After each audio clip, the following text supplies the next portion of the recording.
வக்பு வாரிய திருத்தச் சட்டத்தை திரும்பப் பெற வலியுறுத்தி மதுரை வண்டியூரில் மாநாடு நடைபெற உள்ள நிலையில் மனிதநேய மக்கள் கட்சியினர் பேரணியாக செல்கின்றனர். இது தொடர்பான நேரலை காட்சிகளை பார்க்கலாம். கூடுதல் விவரங்களோடு இணைகிறார் செய்தியாளர் ஹரி. விவரங்களை பதிவு செய்யலாம்.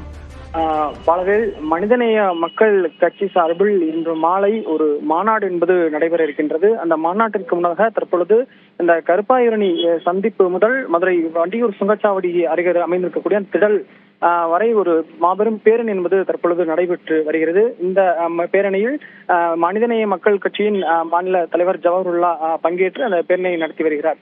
அதாவது தமிழக 2026 சட்டமன்ற தேர்தலுக்கு அனைத்து கட்சிகளும் தயாராகி வரும் நிலையில் குறிப்பாக தமிழ்நாட்டில் பல்வேறு இடங்களில் மாநாடுகளை நடத்தி வருகிறார்கள். அந்த விதத்தில் மனிதநேய மக்கள் கட்சி சார்பில் வக்பு வாரிய திருத்த சட்டத்தை திரும்ப பெற வேண்டும், அதே போல இந்த சட்டமன்றம் மற்றும் நாடாளுமன்ற தேர்தலிலும் சிறுபான்மையினருக்கு பிரதிநிதித்துவம் அளிக்கப்பட வேண்டும் உள்ளிட்ட பல்வேறு 2 கோரிக்கைகளை வலியுறுத்தி இந்த மாநாடு என்று இந்த மாலை நடைபெற இருக்கின்றது. இந்த மாநாட்டை பொறுத்தவரையில் கிட்டத்தட்ட ஒரு 10,000 பேர் அளவிற்கு அமர்ந்து அந்த மாநாட்டை கண்டுகளிக்கும் விதமாக நாற்காலிகள் என்பது அமைக்கப்பட்டிருக்கின்றது. இந்த மாநாட்டில் 2 கோரிக்கைகளை வலியுறுத்தி இந்த மாநாட்டில் நடைபெற திட்டமிடப்பட்டிருக்கின்றது. மாலை 5:30 மணிக்கு தொடங்கும் இந்த மாநாடு என்பது இரவு 8 மணி வரை நடைபெற இருக்கின்றது. இந்த மாநாட்டில் முக்கிய தீர்மானங்களும் நிறைவேற்றப்பட இருக்கின்றது.